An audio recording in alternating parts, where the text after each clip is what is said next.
Hey guys, welcome to Thrive Bites Podcast. I'm your host, Dr. Colin Zhu, and thank you so much for listening on. You could have been anywhere in the world and you decided to spend just a few moments of your precious time, and we greatly appreciate it. Here on the podcast, we talk about three things: living a plant-powered lifestyle, enhancing emotional resilience, and creating a thriving mindset. And I interview a range of passionate guests such as physicians, dietitians, coaches, entrepreneurs, and many more. And please join me as I deliver these engaging, informative, and high-valued conversations for you. So what are you waiting for? Come on inside.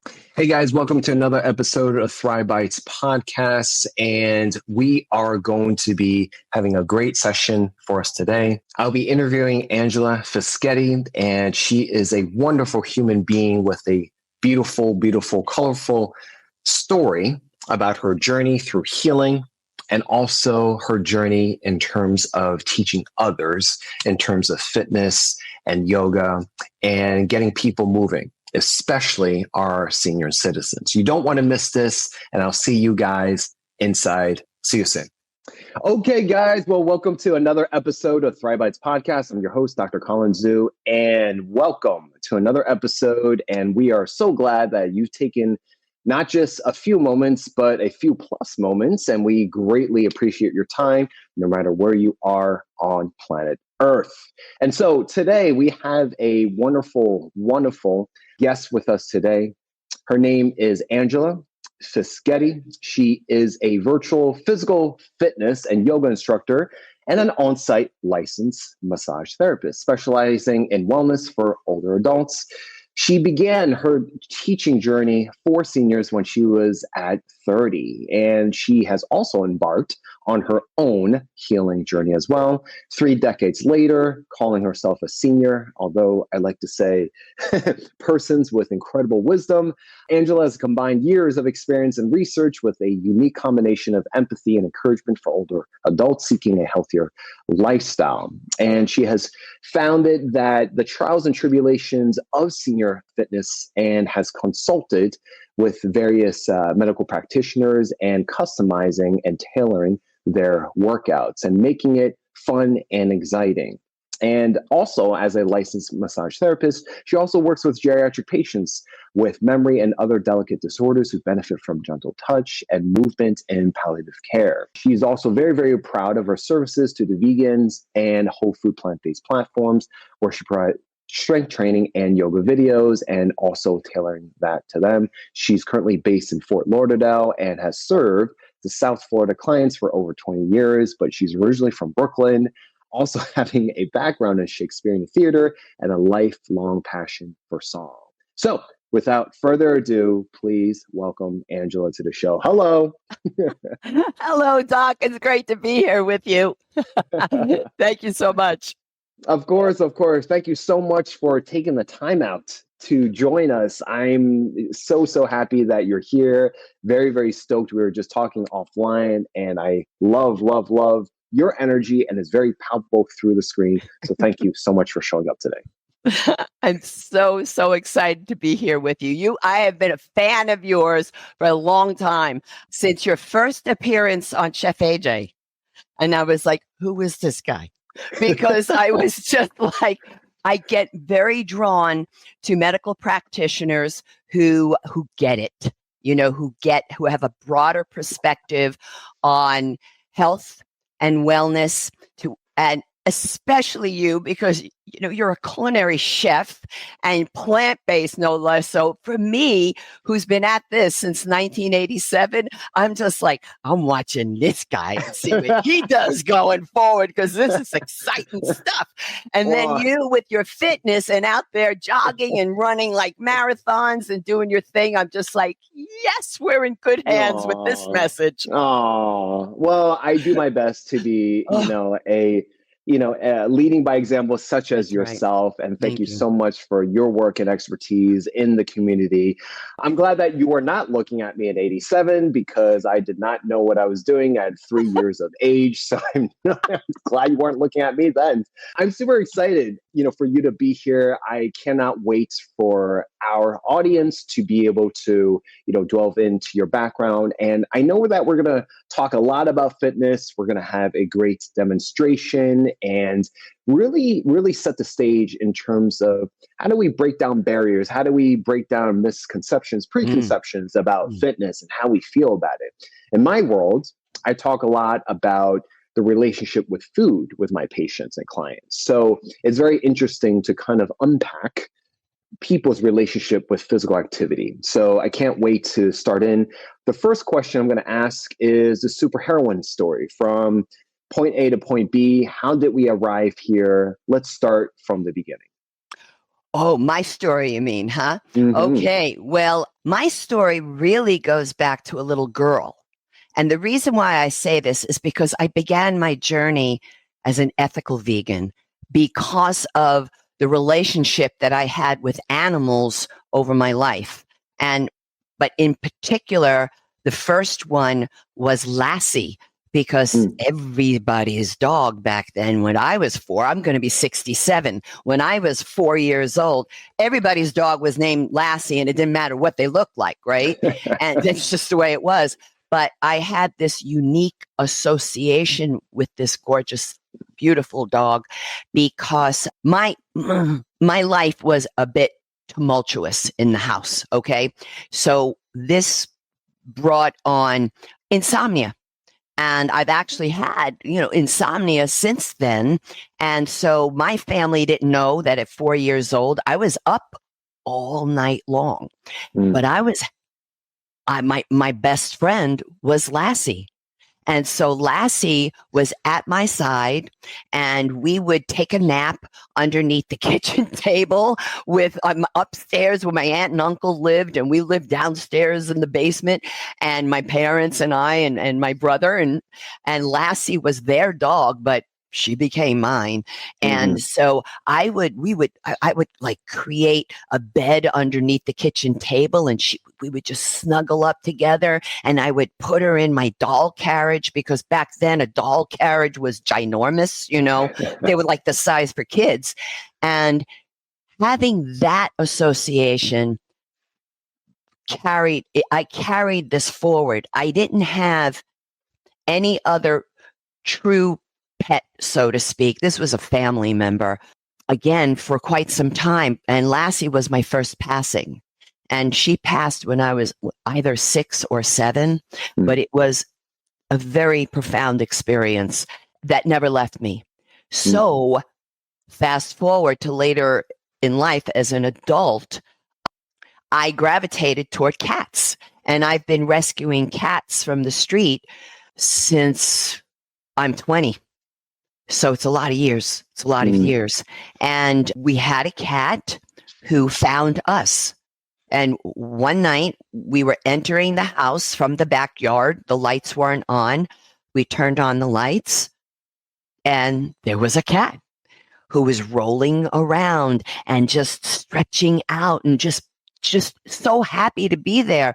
That cat was with me for the next 21 years. So at that point, I had her in my life for more than half my adult life. Wow, and that's a long time. That's a long time. Yeah. So in 1987, so Honey Bunny came into my life in 1980. That was her name. Sorry, but I'm kind of a nerd about my cats' names. And Honey Bunny entered in 1980. 1987, I read John Robbins' Diet for a New America. It was given to me by my then best friend, who sadly didn't read that book because she passed quite young because of lifestyle choices. So I read the book. I came out of my room, and the first thing I saw was Honey Bunny. And I looked at her and went, oh no, never again. So what had happened with me is I went immediately vegetarian. It took about 3 years, and I became vegan. Now, I was living in Park Slope, Brooklyn, which was already kind of a hip area of Brooklyn back then. So what was going on in like 1990 on the Lower East Side of Manhattan was a really cool raw vegan movement. Mhm. Simultaneously on, I don't know, some old cable television show, there was a show called Accent on Wellness. Mhm. And I became a personal trainer at the same time that I went vegan. And this Mhm. was a whole nother issue back then in 1990 for a female and all that. Hmm. But the host of this show was a male personal trainer who was raw vegan, Mhm. and he healed himself from multiple sclerosis. Mhm. And I watched this guy going, who is he? And it turned out they were having like potlucks, meetings in Manhattan. And Mhm. so I wound up gravitating to that raw vegan movement back then. And I was in it for like a full 5 years, completely raw, never ate anything that wasn't cooked unless, Mhm. it was prepared for me. I didn't know, right? We went to raw vegan restaurants existed then, Mhm. and especially in Alphabet City. So it was just a really cool vibe. But my journey was not constant. It was like many people who first go vegetarian, then go vegan. Mhm. Sometimes it's you go back and forth between the two. And for me, whenever there was, everybody has dramatic times in their life, right? And they Mhm. have some kind of trauma, whatever you want to call it. I found during tougher times that I would gravitate back to vegetarian because I'm of Italian descent, and the pull for me during those times, I would kind of use an excuse to go back to eating cheese. What a Mhm. pleasure trap food, right? I mean, just the Mhm. ultimate. And it was very hard to kick. Um, Also, because I went through a period where I was married and divorced, and it was only about a 3-4 year marriage, it didn't last very long. What happened with me is that with the kind of compulsion toward over exercising, I Mhm. began a journey with disordered eating. Mhm. And it was quite severe. But I got to the point where I decided to put myself in a rehab with other addicts. Mhm. And I found something in the yoga journal. And I want to say this is about 90, I don't know, 93 or something like that. Mhm. And it was the early 90s. And in the yoga journal, I read about this rehab going on in Arizona. I don't remember if it was Tucson or Phoenix, to be honest, but it was a farm. I mean, it was a Mhm. farm. Okay. Mhm. And what it was run by yoga Sikhs who were all medical doctors and RNs. And what we had to do was, it was, we had to do 12-step programs. We had to do private therapy. There was group therapy, but they were miles ahead of their time because we had to do, I don't remember if it was 2 or 3 Kundalini yoga classes a day in the Mhm. heat of the Arizona sun in an unair conditioned barn. And let me Mhm. tell you, when you first entered this place, you were patted down and stuff. I mean, they were serious because if you brought in whatever with you, bye, you had to go home. Okay. Yeah, yeah, yeah, So yeah. we had these 2-3 classes a day.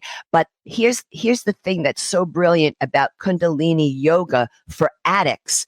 It works on the endocrine system. So it's cleaning out glands and it's working on your hormones. You might be sitting, let's say, like in a seated cross-legged position with your arms like this for 15 minutes, going super fast, side to side, 15 minutes, holding isometrically, doing breath of fire. You know that you are soaking wet after this. 2-3 times a day, minimum 1 hour classes. Plus, Mhm. they fed us both vegetarian and vegan food, and we were not put on any drugs, any medications at all. We were given personalized herbal protocols. This is where I got introduced to yoga therapy. And this is where I got introduced to massage therapy, because we also had massages. And these were the kind of massages, Doc, sometimes when you're going through a crisis in your life. And I've experienced myself as a massage therapist, as a yoga instructor, where people break down. And they'll just start crying because they're just unloading with emotional toxicity, physical toxicity. So that, the massage therapist would put her elbow at a certain part of my body, and it would just be this opening. So that influenced me until to this very day with my work. When I came out of rehab, I was okay for a while, but the marriage really fell apart. And Dr. Jen Hawk talks about, with recovery comes relapse. And you relapse several times. And I have to say that on my journey, I relapsed 2 times, 2 big times in my life. It was, again, after I moved down to Florida from Brooklyn. I moved 3 weeks after 9/11. Now, 9/11, I mean, this move was absolutely planned. It was October 9th, 2001. So it was almost a month after 9/11. And when I moved here, I lost all my work because all of the gyms, except one that I was hired at, they all folded from, the destruction that took place up north. It just had, it was a trickle down effect. Gotcha. With the economy, right? And so I again relapsed. But at that point, what happened and what helped pull me out of that relapse was I wanted to become a yoga instructor. And Miami Beach at that time, this is 2001, there was one yoga studio in Miami Beach that taught yoga teacher training. Now, back then, yoga teacher training was not a 2-week program. It wasn't a 4-week program. It was a 6-month plus program, 6 months in school, and then more with giving service and doing practice classes. So it was an intense program. It was fantastic. Of course, I gained weight at that point because I was no longer binging and purging and stuff, right? So the yoga community was a lot more forgiving when it came to stuff like that.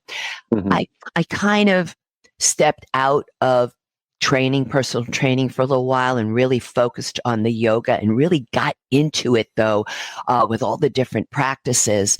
And it eventually helped me to find my way back toward a whole food, plant-based diet, because, there's also the thing about being a vegan where the food may not be so great for you because it's a lot of it now it's just like it's overrun with vegan junk food, right? Right. But then it wasn't, so you were able to really eat a lot of whole food, plant-based. I went through another 5 years of raw food, raw vegan.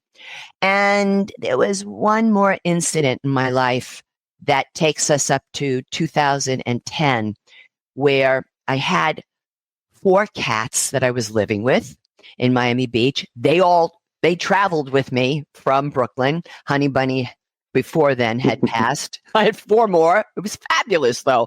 And they all passed in 1 year. That was very challenging.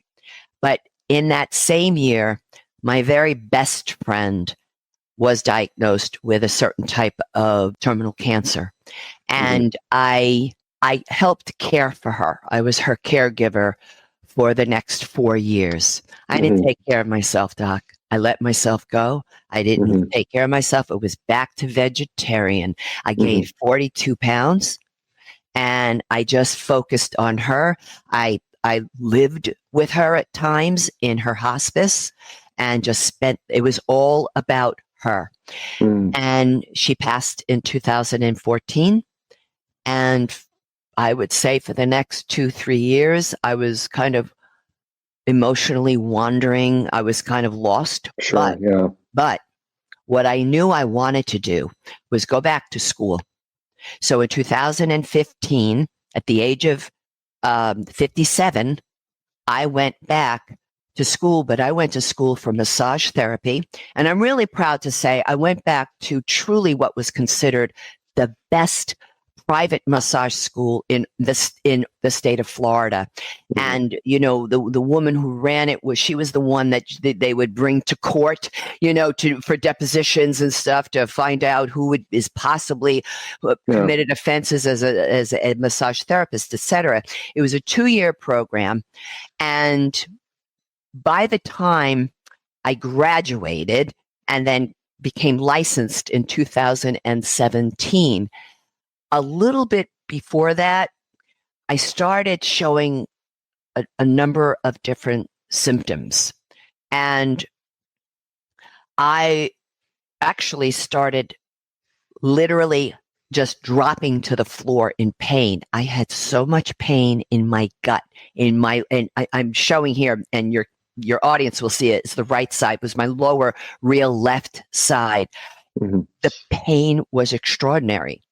So I knew something was super wrong with me, but Mhm. I was determined to get my license. And so this went on for a while. I got the license and then I went to the medical doctors. So in 2017, I got slammed with all kinds of diagnoses. Mhm. And I don't know if you want me to go into that and list them all to you, but they might be helpful to some of your viewers only because these are issues that females are often presented with.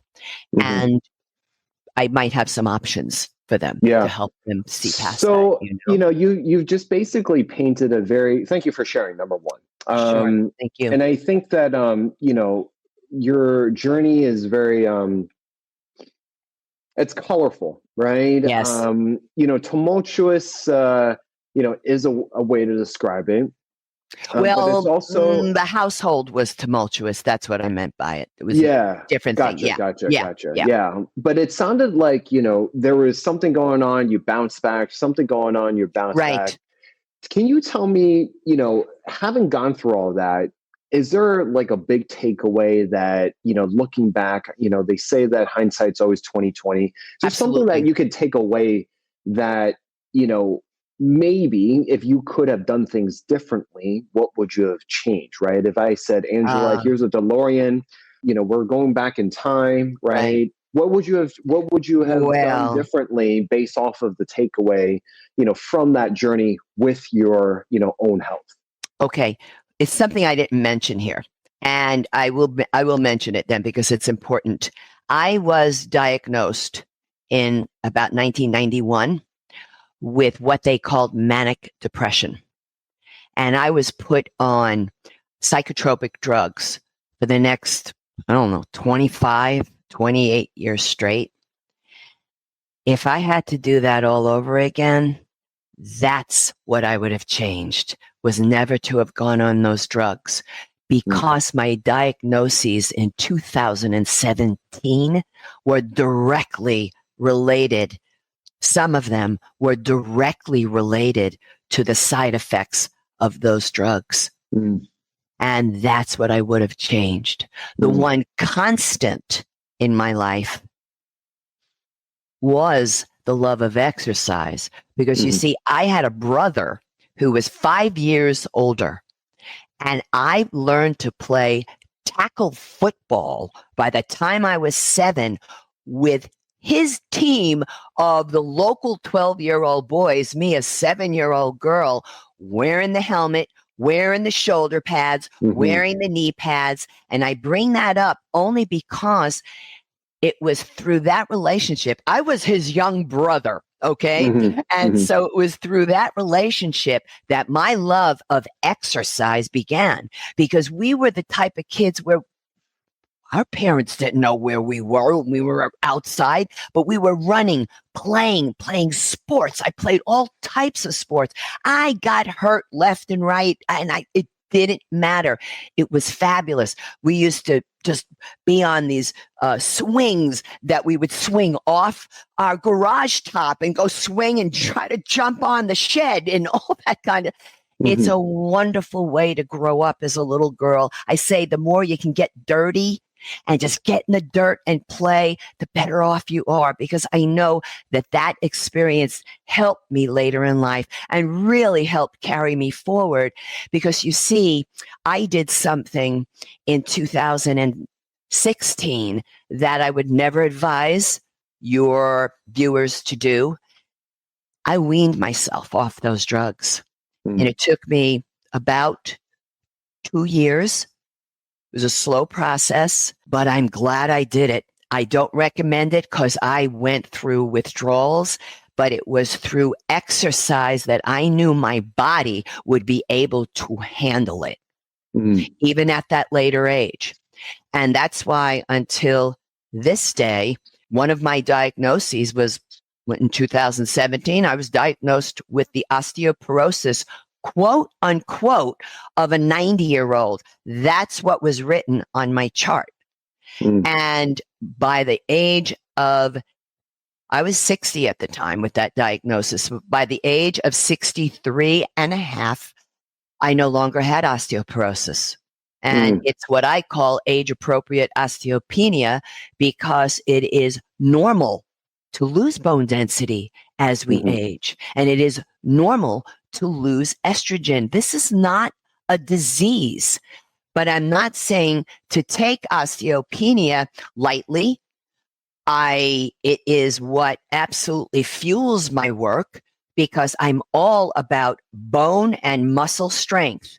And what I did is I actually went and worked with Dr. Frank Sabatino in 2019, and I went to do a 10-day water fast with him, because I also was diagnosed with 2 gigantic cysts on my left ovary and one really big one on the right. I had endometrial hyperplasia, and I also had altogether got diagnosed with 8 masses in my body.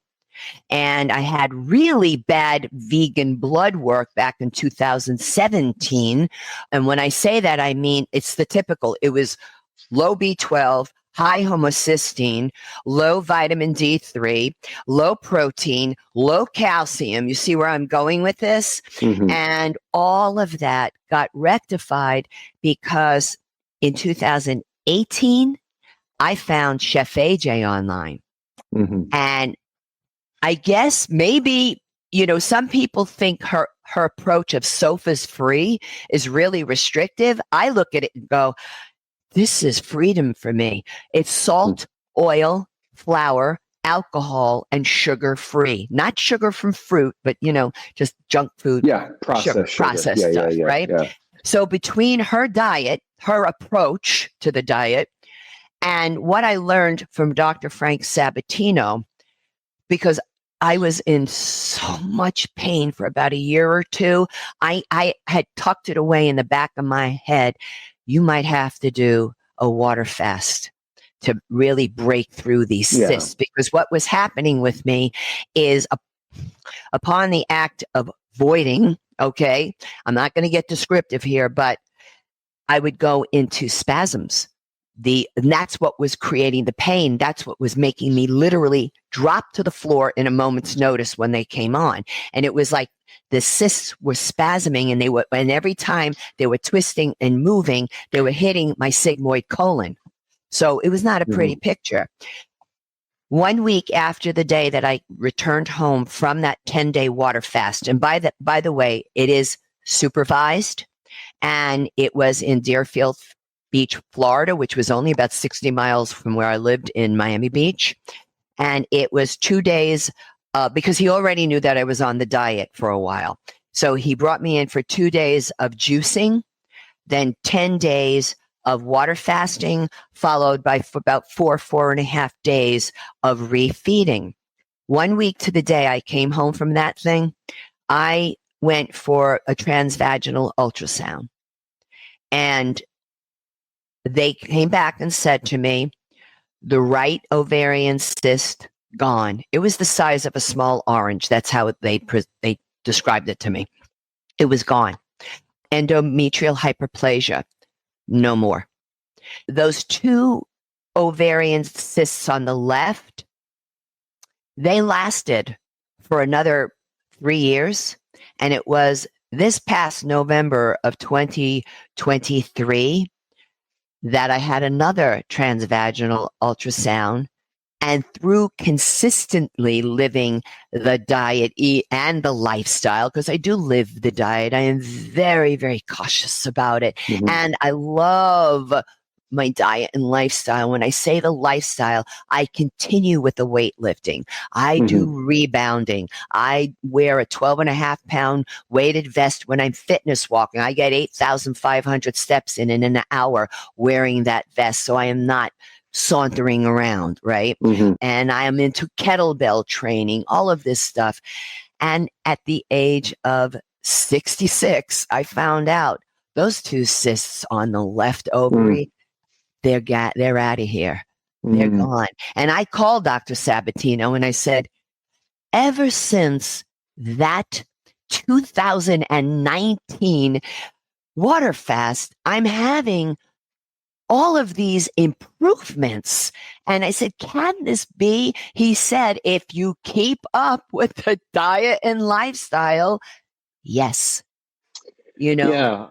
I recently, because it's funny you mentioned it, I just recently, it hasn't been published at the time of this recording yet, but I actually had Dr. Alan Gohammer on the show. And, he also reported a lot of case reports of, people with lymphoma. The most common things he's able to assist with is like high blood pressure, cardiometabolic disease, all the different things. And so there's a lot, and we're getting a lot more demand for fasting, different types of fasting. Obviously, it sounds like Dr. Sabatino and Gohammer are similar, where it's yes, actually, Dr. Sabatino also is a consultant for True North, where he answers the phones too. He just doesn't do the water fasts there. He does them in Florida. Yeah. Gotcha.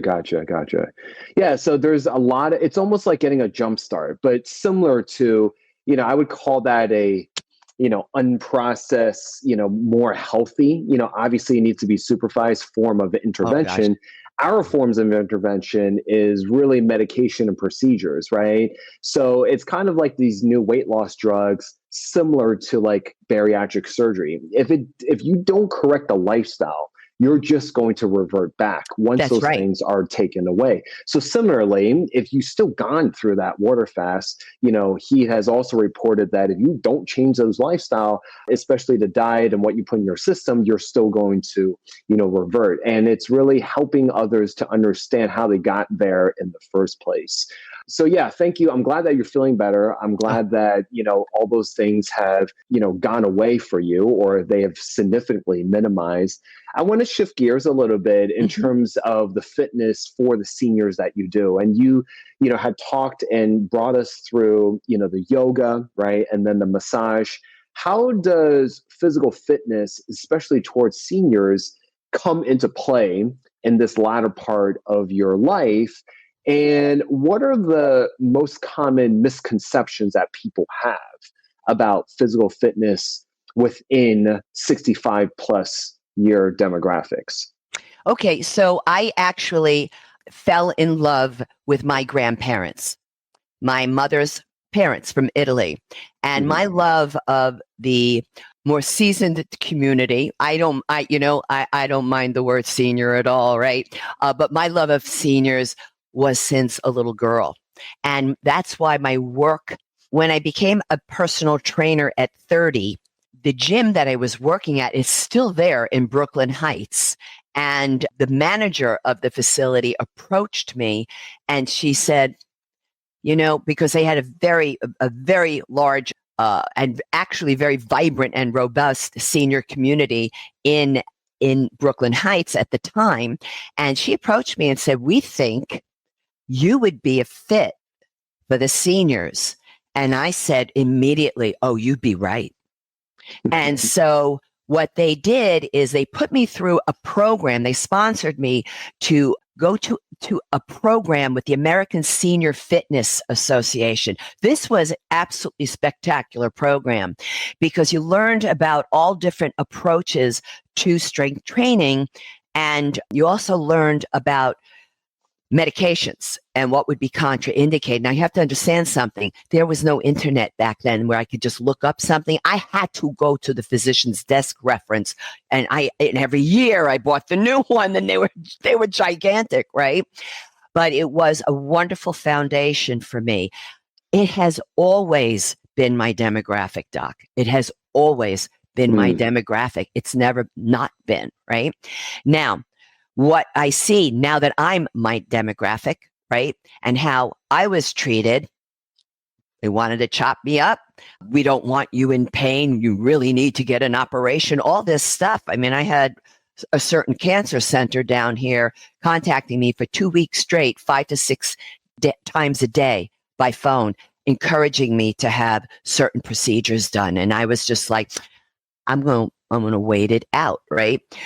That, because of that experience, is what drives me even more so today. It's what drove me to create my YouTube channel, to put out exercise approaches that are appropriate for people who do have chronic health concerns, and especially for those who, for my channel, would be 50 and above, but it's like way beyond 50 as well. So what I see that goes on, particularly in the age range that you brought up, 65 plus, there is a condescension that goes on. It is a very condescending to tell someone you've got that because of your age. I just don't buy that stuff. It's about your diet and lifestyle choices, because there's a marked difference between people who pay attention to what they're eating, and maybe they have more options on food choices, because that can certainly be an issue in food deserts, right? And also maybe they have a certain economic background that allows them to get that education and information about different food choices. But it also comes down to exercise, because in some way I love what I do and I love my field, but it can be very elitist because, look, people can't afford me sometimes. They cannot afford to work with me. What am I supposed to do? Not put out information for them? I don't appreciate it when trainers withhold the information. I got to make my money. I get it. I need to make money too. I understand. But we have to look at this community as the people who are tossed to the side. These are people 65 and above that are just kicked to the curb on more levels than just because, well, you're older now, you should be quiet and in the background. I'm not going down that way. I'm just not. And for them, I see there's almost too much reliance on aids, people helping. I might be shopping in let's say I'm in Walmart, and I'll have a gigantic cart, and I'm mostly raw. I'm 80% raw, 20% cooked, whatever. I don't really know the percentages, but I'll call it high raw, okay? Therefore, I have a cart loaded with fruit and vegetables, and I mean, it's enormous, and I go through a lot of food each week. I'm very active.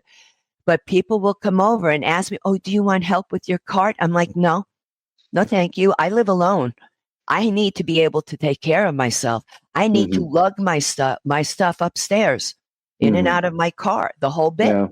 And I find that there is too much emphasis on, well, no, you stay in the chair. I'll do it for you. Oh, no, don't get up. In treating everybody as if they are so fragile physically. Now, there are people who are very fragile physically.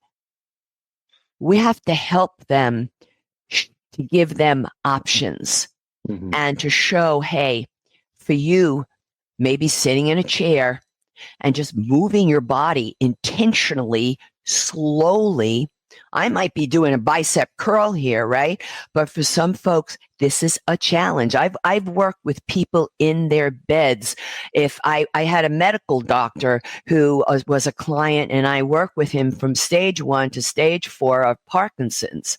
And it was a process that led me to literally working in the bed with him during a Parkinsonian downer, because he was still there. You see, he's still inside there. And it was, how do I reach him? And I would say, look, doc, I know you're in a downer, but do you want to work on the bed? And I would just ask the wife, you all right with this? She's like, go do it. And because his will was still there, I went to, there was a cancer hospital in New York City. I can't remember the name of it offhand. And I had a client there who was in her final stages of breast cancer. She was 47.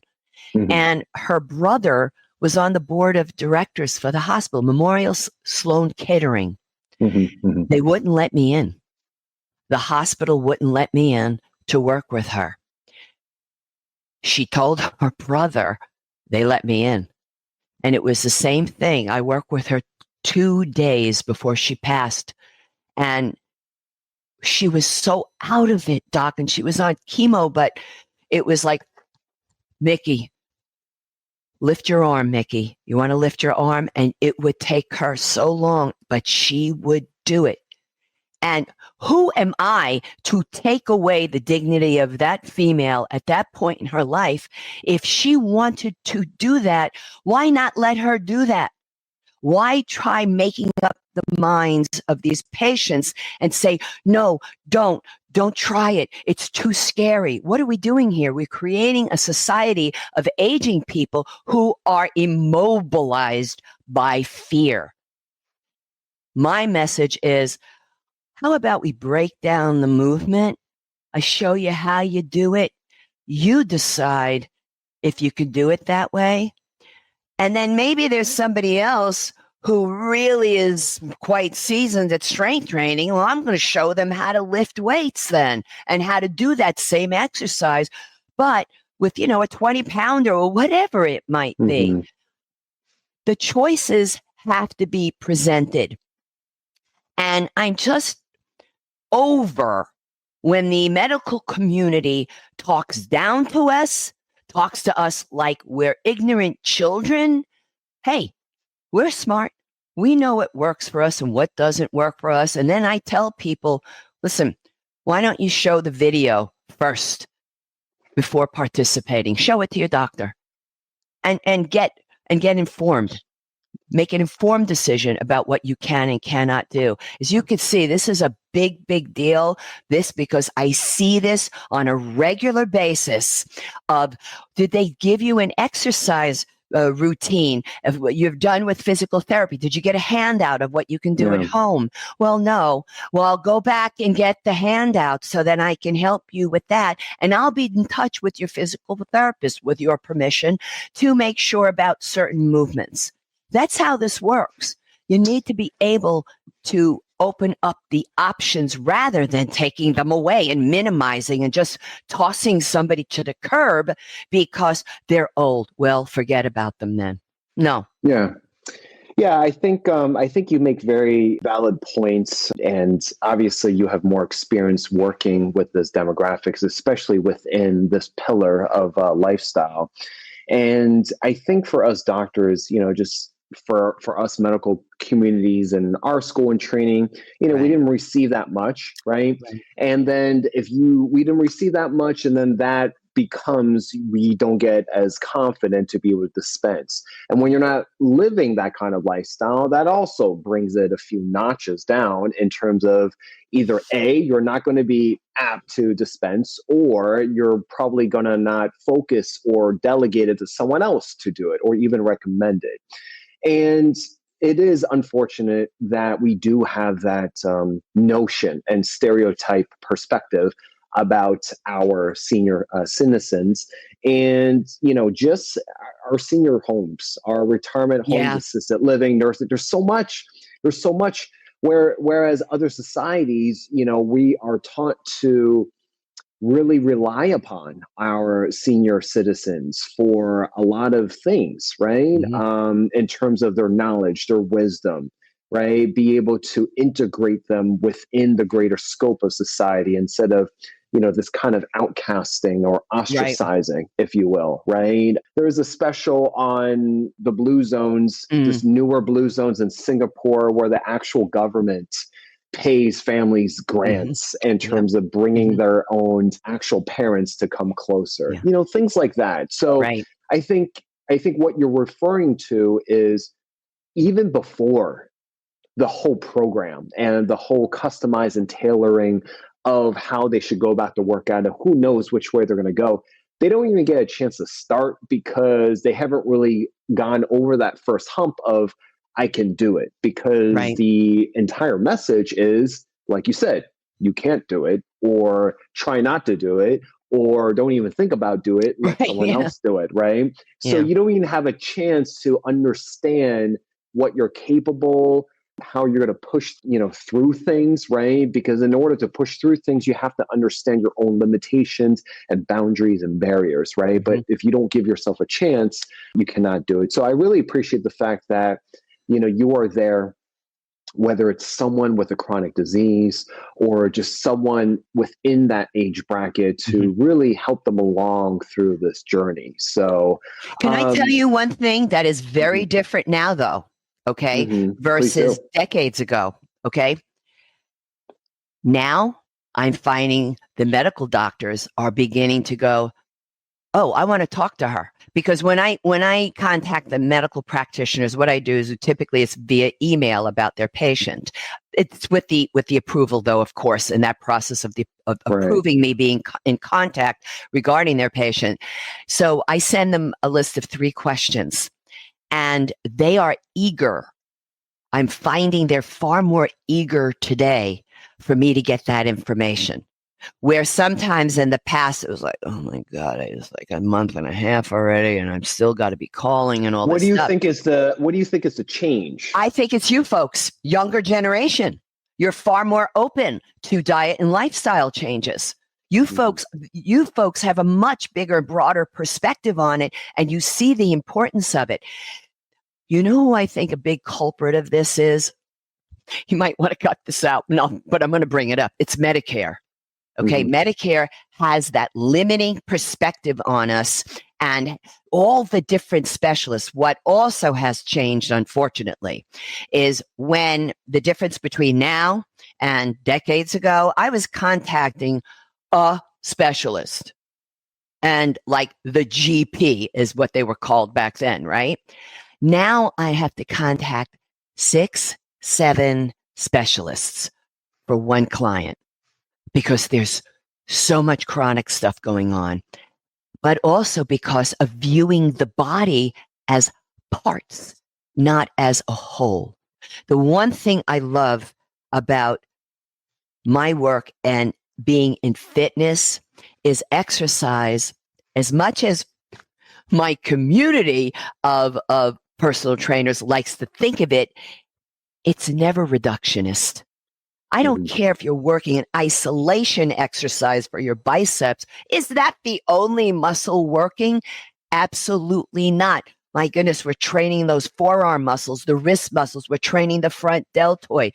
There's just so much happening. So that's the issue today that I see is it's far too reductionist, and it's far too many specialists, so many specialists trying to get the same 3 questions answered. It's very simple, but that's the way it's broken up because of Medicare. What is the questions that you have to ask? These are the questions that I ask every medical healthcare practitioner. And I put it that way to you only because not everybody chooses a medical doctor. Some people, it's an acupuncturist, right? And you're very acquainted with that. It's just whoever you go to for your medical advice, that's the one I need to chat with, right? So I put together the first question is, are there any contraindicative movements for your patient?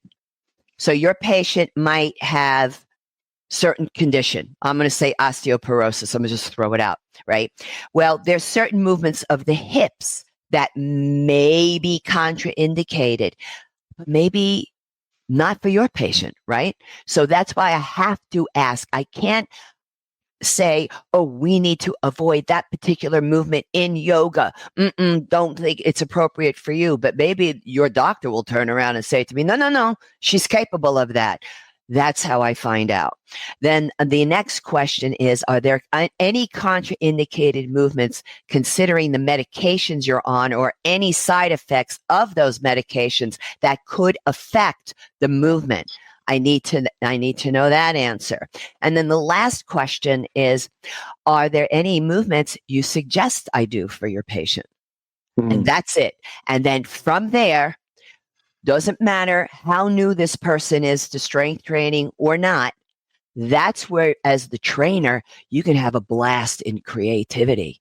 You can you can go, but I have to have those questions answered, because if I don't know the answers to those questions, that's a guarantee injury right there for that patient, And one other thing I want to say, be careful of trainers who come at you with a clipboard and check marks. You don't want that. That is a cookie cutter approach. Just saying. Yeah.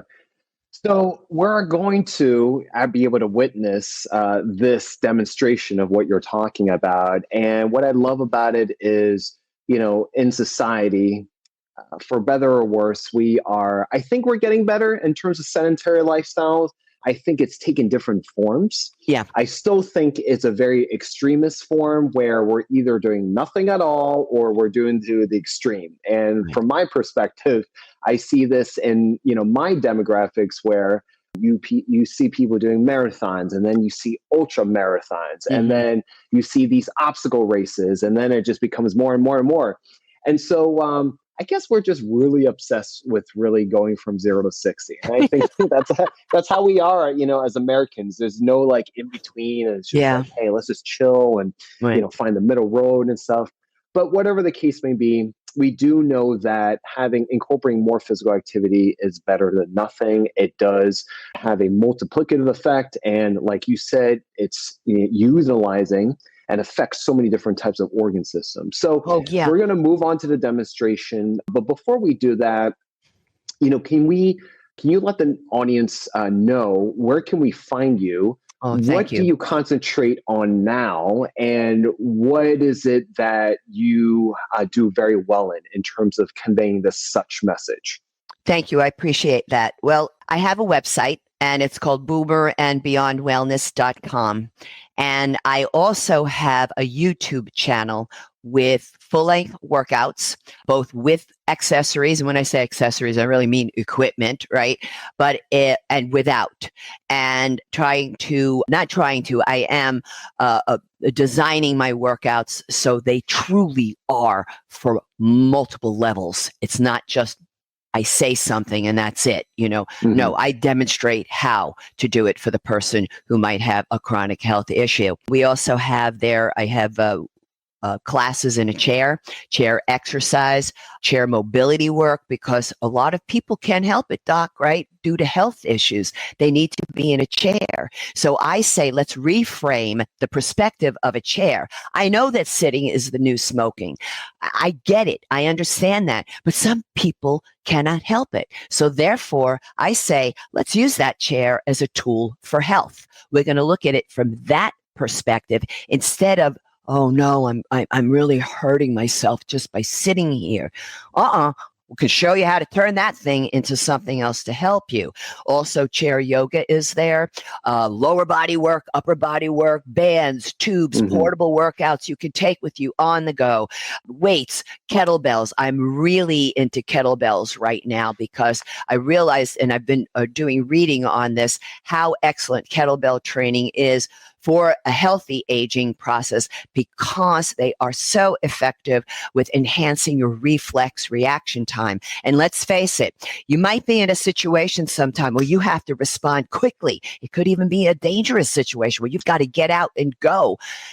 Kettlebell training will help with that, in particular the kettlebell swing. And for decades, it was, oh, no, don't do kettlebells with the elders. Don't do it. Now it's just like, we need to do kettlebells. But I show safe approaches where I might use a fit ball or a 9-inch unweighted Pilates ball and show you how to use that. And then maybe take a 5-pound exercise weighted ball before I show you then the kettlebell. Depends upon where people are at.